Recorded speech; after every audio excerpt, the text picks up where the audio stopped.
Autolite and its 96,000 dealers present Suspense.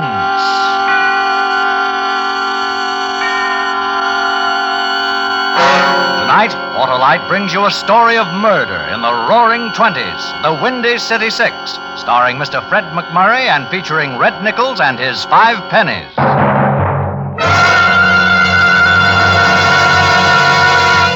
Before our play begins, here is a word about Autolite from our good friend, Harlow Wilcox. Well, hello, Senor Wilcox. Greetings, Pepito, my popular purveyor of potent and peppery plates. How goes? Who knows? I am too filled with excitement like an Autolite Stay Full battery is filled with quick, dependable starting power and long life? Si. Well, why the glee, my merry muchacho? Could it be your Autolite Stay Full, the battery that needs water only 3 times a year in normal car use? Si, amigo. Because with it, I never worry. And what's more, Pepito, the Autolite Stay Full gives longer life, as proved by tests conducted according to accepted life cycle standards. This is longer than my father's siesta? There's no siesta with the Autolite Stay Full, Pepito. Those fiberglass mats protecting every positive plate prevent shedding and flaking and keep the Stay Full power-filled for you. For me? Sure. You and every motorist who visits his neighborhood Autolite battery dealer for an Autolite Stay Full, the battery that needs water only 3 times a year in normal car use. Because you're always right with Autolite. And now, with the Windy City Six and the performance of Mr. Fred MacMurray, Autolite hopes once again to keep you in suspense.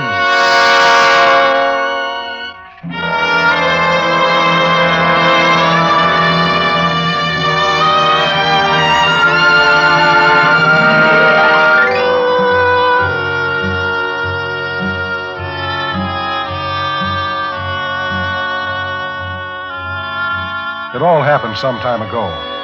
By some time, I mean those days when moonlight on the Ganges was a must at the country club dance, when our Nertz was considered snappy repartee, when it wasn't entirely unfashionable to be seen in a raccoon coat complete with flask when the Harvards and the Yales met in deathless combat. Maybe it'll lose a little something in the translation, but it's worth a try.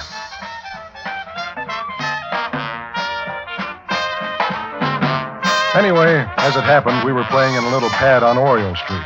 Crazy Jack Fisher's high hat. It was a speak, but then what wasn't at that time? When the breeze was off the river, you could hear the riff notes of the Windy City Six blowing uptown. Reading from left to right, there was Corny Peters on horn, Rip Jackson on alto, Thurber Jones on the licorice, Tinkle Hobson on the Baldwin, Red Moore slapping, and me on the skins. I'm Carstairs Hamilton, sometimes known as Rimshot, but more often as Ham. So we'll keep it that way.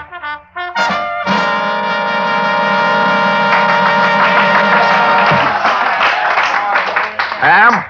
Yeah, Corny? You booted the beat 3 times in that last set. What is it? Well, every time I slide a glimmer over at that skirt of table 13, my ticker skips a beat. Maybe my sticks caught the fever. Oh. Well, those 2 playboys with her are Bull Hurley and Red Rock's Farrell. You get ready to whistle again. They want to talk with you. Talk with me? That's what they said. Go on now. Keep the customers happy. Oh, okay, Corny.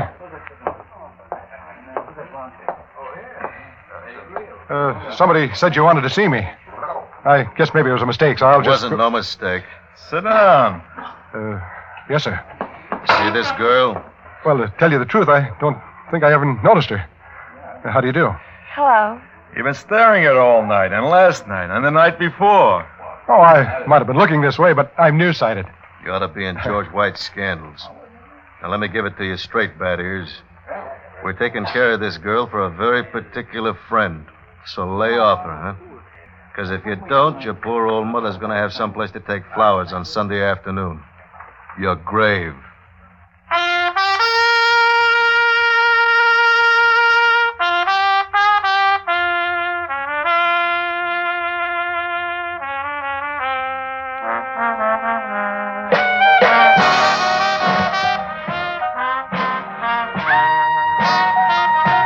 Back at my drums, I tried not to look at the girl, but I could still see her in my mind. Soft, dark hair. None of that shingled bob stuff. A real Marcel finger wave. A warm, young face. Lots more that curved down into a fur coat that must have set somebody back a whole truckload of upstate scotch. Once in a while, I sneaked a quick peek, and every time she was looking at me. And suddenly I got scared, and I lost up a couple of beats. Tony got so mad he blew up. But it didn't make much difference then. Our engagement was over. Veterans all, the Windy City Six broke ranks and went into Plan B. There we are, everybody. We're all under arrest. I headed for the kitchen. That was always the best way out. In the hallway, a small blonde guy was lifting a couple of shaking hands to his face, and his eyes grew as large as two hard-boiled eggs just before he got it. When I got out the kitchen door, I could still see that big, black-haired, vicious-looking guy peering out into the night, trying to see who it was that passed him in the hall while he was busy killing. I hoped he hadn't seen my face.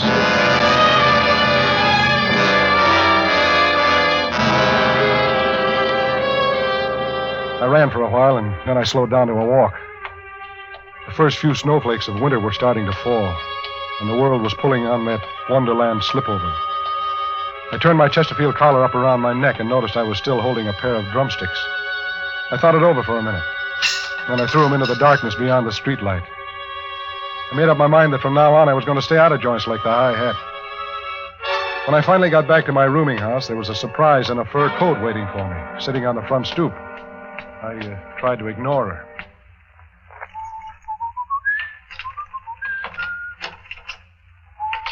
You blind or something? I suppose you get dozens of girls sitting on your step at night waiting for you. Hey. Huh? Oh, were you looking for me? What do you think I've been sitting out here in the cold for? Selling subscriptions to the Police Gazette? Sit down. Won't you come inside? It's safer out here. I haven't forgotten the way you were looking at me at the High Hat. Oh? Say, tell me, how'd you get out of that raid so quick? How do you think? I was with Red Rock's Pharaoh. They don't touch him. Oh, yeah, of course. Mind telling me your name? Cora Lee. 2 E's. 2 E's, huh? That's pretty. Tell me, Cora, what do you want with me? How'd you find my place? Crazy Jack gave us the address. Farrell and Hurley sent me to get you. To get me? Look, I don't know anything. I didn't see anything. I told you I was nearsighted. 2040. They got a place up in the mountains. They decided to throw a holiday party. They want a band. Isham Jones was busy, so all you guys are being picked up. Huh? I lost my drums. Don't worry. They'll get drums. Let's go. Are you going with me? Somebody has to show you the road. Alone? Look, we can talk all about it on the way. And don't get any ideas, because I might send for reinforcements. And these reinforcements will make a marine landing look like Isadore Duncan's finale. You got anything brave to say? I'll bet you I'm ready before you can count to 100. By twos.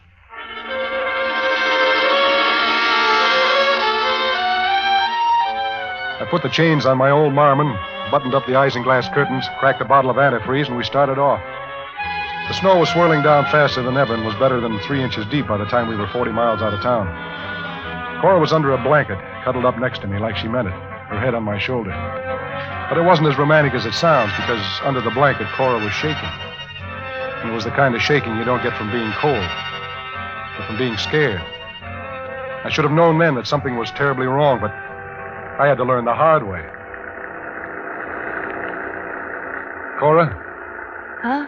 Cora, why do you hang around with bozos like Red Rock's Farrell and Bull Hurley for? For the same reason you play in places like the High Hat. It's the best offer I got. Also the worst. Look, suppose I just kept going now. Somewhere out west, Chicago maybe. Would you go with me? They'd never let us get away with it. What do we lose trying? You don't belong with those guys. You belong where the air is clean and you only take a drink when you want and love when you... Please, don't. What's the matter? Did I say something wrong? Look, why don't you hit me on the head and throw me out and just keep going? Throw you out? Cora, I wouldn't throw you out to save my life. Oh, Ham, don't say that.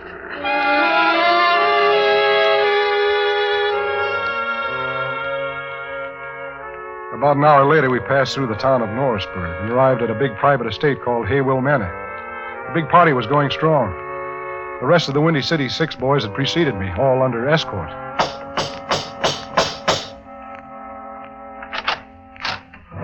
The man who answered the door was the one person I never wanted to see again. When I'd seen him last, he was killing a man at the High Hat.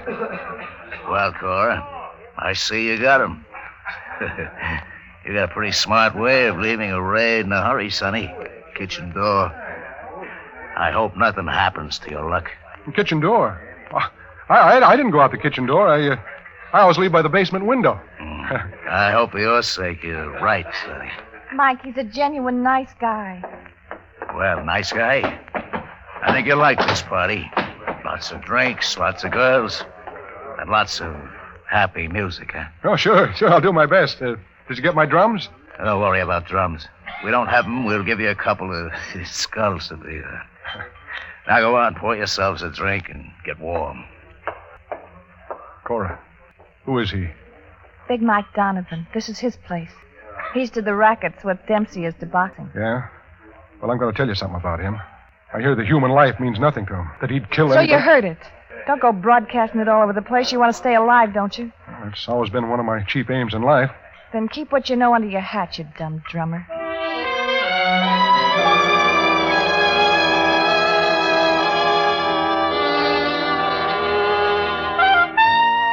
The party was big and it was bouncy. Cora was sitting in a corner looking scared. Big Mike Donovan, Bull Hurley, and Red Rock Farrell were gathered at the bar drinking an uncommon amount of liquor and looking our way every time they wanted to laugh. Herbert Jones began to get nervous, and his clarinet developed an off-key squeak. The three men put down their drinks and came over. Which one do you think it is, Bull? I got $10 says it's a saxophone player. He's got a shifty look.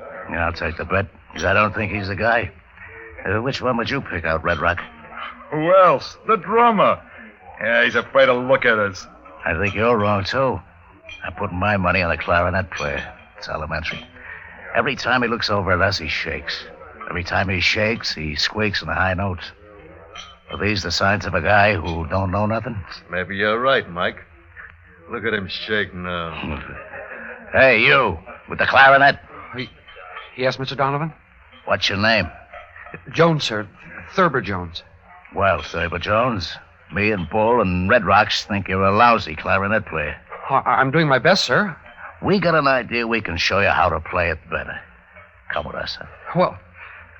Well, I'll do better, sir, if you'll just... I said, come with us. Hey, wait a minute.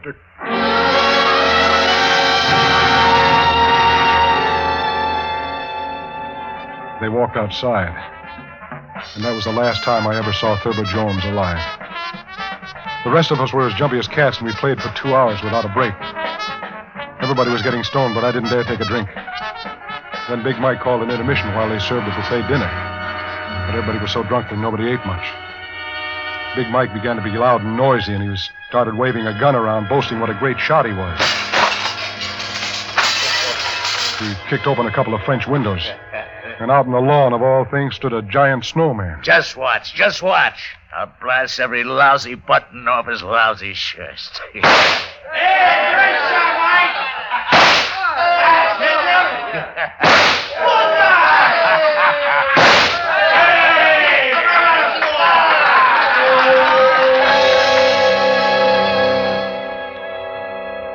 He did it all right. 4 pieces of coal shattered and vanished into the snow. Everybody cheered and then turned back to the food and drinks. Everybody, that is, but me. I couldn't take my eyes off the snowman, because running down its crystal white front was red blood.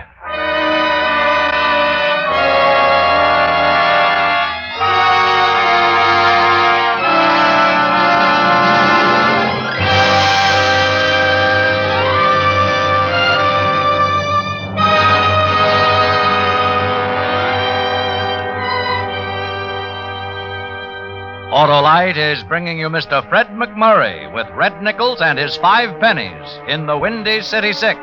Tonight's production in radio's outstanding theater of thrills, Suspense.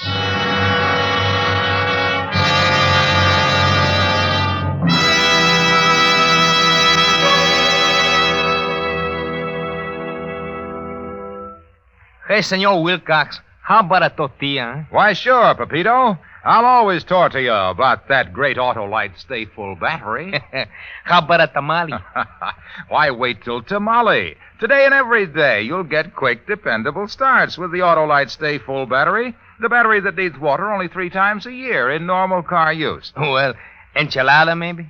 Your Aunt Chelada, your Uncle Manuel, and Grandpa. Everybody loves the Autolite Stay Full. The battery that gives longer life, as proved by tests conducted according to accepted life cycle standards. Glass of tequila, senor? Fiberglass, Pepito, because fiberglass retaining mats protect every positive plate of the Autolite Stay Full battery to reduce shedding and flaking and keep the Stay Full power packed for perfect propulsions. But what is this in English? It means visit your neighborhood Autolite battery dealer for an Autolite Stay Full, the battery that needs water only 3 times a year in normal car use. And remember, you're always right with Autolite. And now, Autolite brings back to our Hollywood soundstage Mr. Fred MacMurray in Elliot Lewis's production of The Windy City Six, a tale well calculated to keep you in suspense.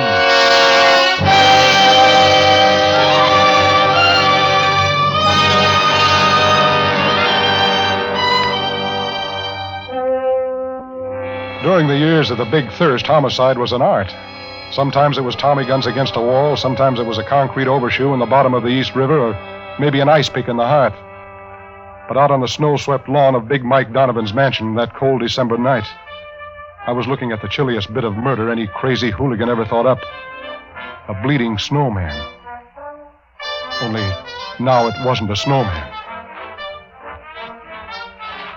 Ham, you better get back inside. You'll freeze out here. Yeah. It's Thurber, Cora. Thurber Jones. Oh, the poor little guy. He played the sweetest clarinet east of St. Louis. He was always loaning money to guys. He loved everybody. He never hurt a soul. Who did it, Ham? Who did it? Who else but your playmate, Donovan? But why, Ham? Why? You tell me why. You helped bring all of us up here, didn't you? Oh, but not for this. Believe me, Ham, not for this. I suppose you don't know that Mike Donovan killed a man in a high hat tonight. Well, I heard him bragging about it a while ago with somebody who hijacked a truckload of Mike's liquor. Well, somebody saw him. And I guess he figured it was one of us. Who saw him? I guess he thought it was Thurber. You mean it wasn't? I don't mean anything. I'm getting cold. Why don't you go back inside and join your killers? Ham. Go on. You work this side of the street for all the laughs you're going to get. Oh, Ham, I'm not the same as they are. I don't blame you for thinking what you do, but I wish you wouldn't. Yeah, all right. Let's just say the jury's still out on you. Look, I'll prove to you I'm not like them. Here, you'll need a fast car. What are these for? They're the keys to Mike's car. It's in the garage. Take it down to Norrisburg and come back with all the cops you can find. Hey, Bertie. That's Mike. Cora. That's Mike. Where are you? Oh, hurry, please, go. I want them to get what's coming to them. I want them to get it good. Yeah, but what about you? Hey, Cora. Who are you talking to out there? Come on back to the party, baby. Go on, before all of you wind up like Thurber.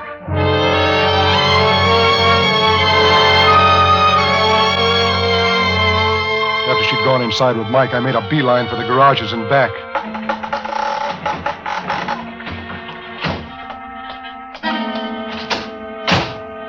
Just as I got the keys in the ignition, somebody... In case you don't know it, Flea Brain, this is Mike Donovan's car. Oh? Well, I guess I must have made a mistake. Hey, take that gun off my head, will you? Mike hires me to do nothing but sit in the back seat of his car. Now I might get a raise. Yeah, well, I always like to see somebody get ahead. The gun... I might get a raise because Mike wouldn't like you to leave his party without first you telling him what a nice time you had. Oh, you got me wrong. I was going to write him a bread and butter letter first thing in the morning, honest. Well, about the gun... Shut up before I shove it through your stinking skull. Now start walking.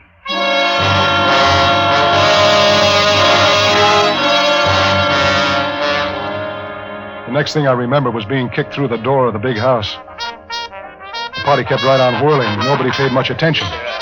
Nobody except the boys in the band. And they were beginning to get the idea. Slowly they stopped playing, and then people began to turn around and look. It reminded me of a ring of faces about to watch a hanging. What's this all about, Chick? The creep here tried to lift your car. He even had the keys.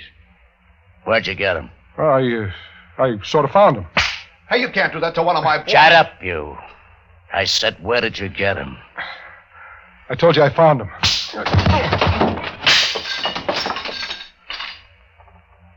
Where did you get him?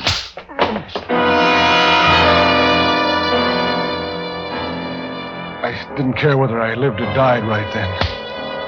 And when somebody kicked me twice in the kidneys, the choice was made for me. I was sure I died because everything went black.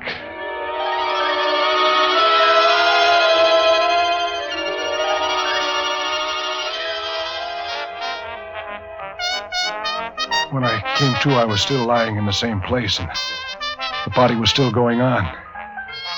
Nobody even looked at me as I staggered to my feet and wiped the blood and the booze and the glass off the best I could.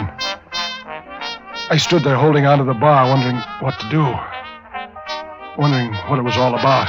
Can you still walk, stupid? Huh? Yeah, I guess so. Then Charleston back to your drums and start playing.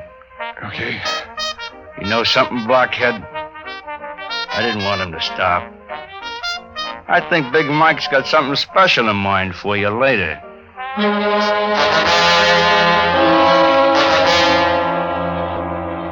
None of the boys in the band even looked at me when I got back to my drums and picked up the beat. Corny and Rip and Tinkle acted as if I were dead already. We played all through our sheets twice without a break. None of us dared stop. We knew somehow we were playing for our lives.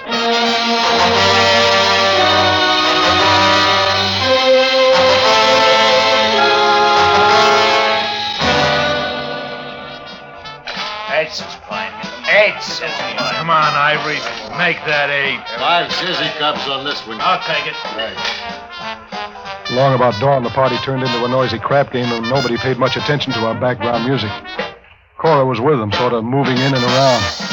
I saw her whisper something in Bull Hurley's ear, and then later she did the same thing to Red Rocks. Then she sort of sauntered over by the band, not looking at us, but we all heard what she said. Boys, keep your eye on Mike Donovan. When he goes over to Red Rocks, get ready to move. It'll be your only chance to get out of here alive. Make it good. We all looked at each other and kept right on playing, waiting to see what she was talking about. Pretty soon it began to make sense. Are you dirty here? Making a pass at my girl. I made a pass at your girl, Mike? Just told me that you and Red Rocks both made passes at her. And I'm gonna break both of your necks. No, wait a minute, Mike. That's our cue, boys. Everybody up. Easy, Mike. Don't forget your music sheets. Boys, this way, out through this door. Yeah, I got it. Come on, boys. Phew. This air feels good. Yeah, it'll feel better 100 miles from here. Where's your car, Ham? it's right over there, parked in front. Come on. Yeah, I'll be right with you. Go ahead. Cora, Go on, get out of here. You'll never have another chance. I'm not going without you. Come on, Ham. Don't just stand there. I'll be all right. Yeah, for how long? One of those ready boys in there will start shooting his guns again, and you might get in the line of fire. What if I do? I deserve it for being so dumb. And we'll all be killed if you don't move.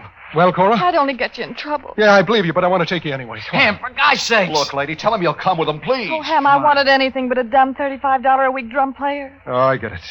Well, that tears it. I'm washed. But I never knew how wonderful a dumb $35 a week drum player could be. Huh? I'm coming with you. We all scrambled over to my marmon and climbed in. Red and Rip in the back seat, Cora in front, me at the helm, and Corny on the crank. Come on, baby. What's the matter with it, Ham? Well, it's 10 below zero. Give it another whirl. For God's sakes, make it go, Ham.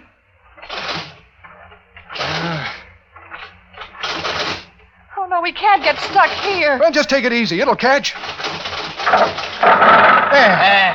Come on, Corny, get in. What'd I tell you? Like a Swiss watch, huh? Let's get out of here. Hang on, we're off.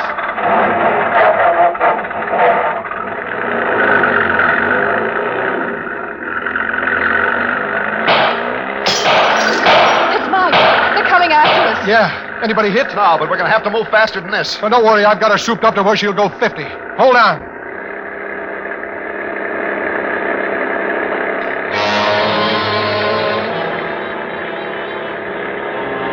By the time we got out onto the slick, icy road, a whole car full of hooligans were coming right after us with guns blazing. They're gaining on us, Ham. I didn't know anything about guns, but one thing I knew was how to handle my marmon. It didn't weigh much, and I figured to pull into the next curve, piling the coal on, skid into the snowbank, and bounce off out of the straightaway. If that heavy rolls tried to make it at the same speed and hit the snowbank, I was sure it'd go right on through. Ham, look out, the curve. Grab on, kids. This is it.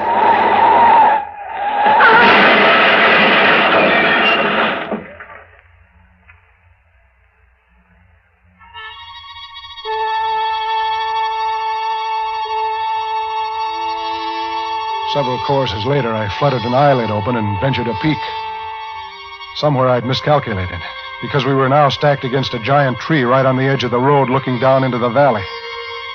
And down there, 100 feet below us, was a pile of something that had once been a rich, expensive automobile full of rich, cheap thugs. And around it, no one stirred.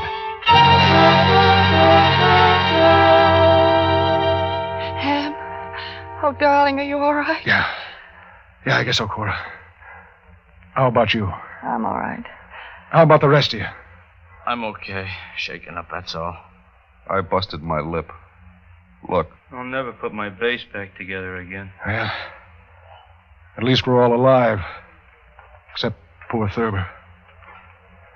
Well, what do you say we get out and take a walk into town? This is a job for the John Laws.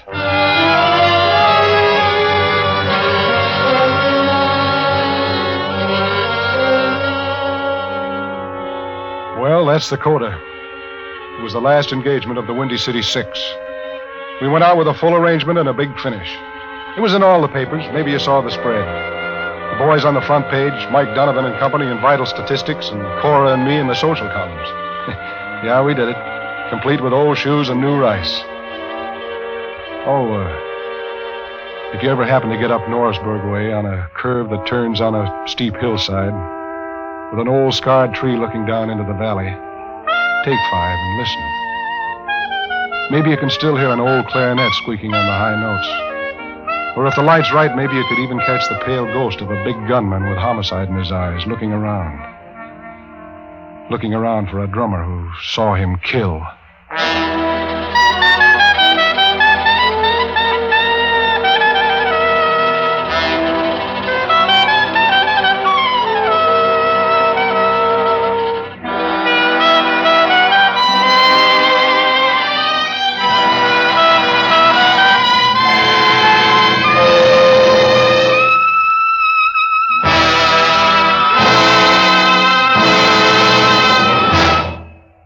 Suspense, presented by Autolite. Tonight's star, Mr. Fred MacMurray. Ah, Pepito, that was a great meal. And what's the matter, Senor Wilcox? I'm too full to talk. And if you could talk, Senor? Then I'd tell all about the more than 400 products made by Autolite for cars, trucks, planes, and boats in 28 plants coast to coast. These include complete electrical systems used as original factory equipment on many leading makes of America's finest cars.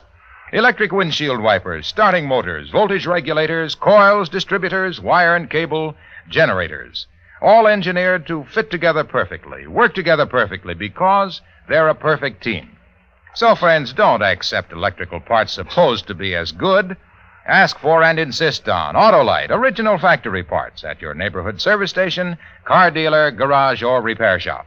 Remember, you're always right with Autolite.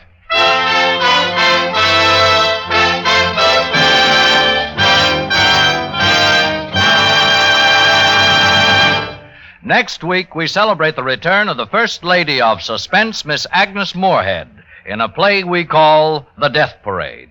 And then on February 22nd, in answer to your many requests, Backseat Driver, repeated for you with its original stars, Fibber McGee and Molly, all on Suspense.